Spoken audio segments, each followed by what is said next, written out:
proposta nemmen li hija proposta ħafna pożittiva għal fatt li iż-żgħażagħ kollha ser ikunu qed jingħataw iċ-ċans kemm għall-edukazzjoni holistika kif ukoll għal taħriġ li permezz ta' dan kollu ser ikunu jistgħu jiksbu ix-xogħol tagħhom u bekk ikunu jistgħu imexxu ħajja b'dinjità. Hija din ir-reazzjoni tal-Kunsill Nazzjonali taż-Żgħażagħ għal garanzija ta' tagħlim, taħriġ u xogħol li qed jippreżenta l-Partit Laburista.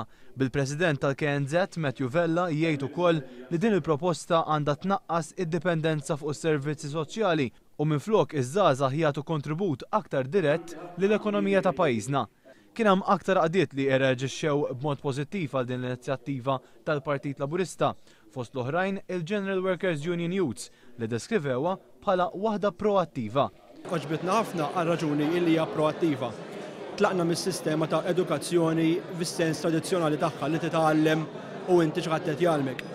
Għandek aktar bżonn kif qed nifhmu aħna bħala General Workers Union li jkun hemm aktar involviment tal-industrija fejn ukoll edukazzjoni.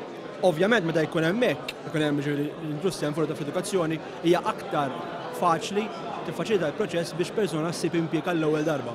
Min-naħa tiegħu Cyrus Engerer f'isem il-Fondazzjoni Ideat tkellem dwar dak li ħareġ minn Round Table Conference li saret bejn 12 laqda taż-żgħażagħ flimkien ma' Joseph Muscat sabiex jidħlu aktar fid-dettall ta' din il-proposta. Naħseb li sirna nafu ovvjament huwa il-mod kif Joseph Muscat, il-Partit Laburista u anke l-Partit Soċjalista Ewropew iridu iwettqu din il-garanzija.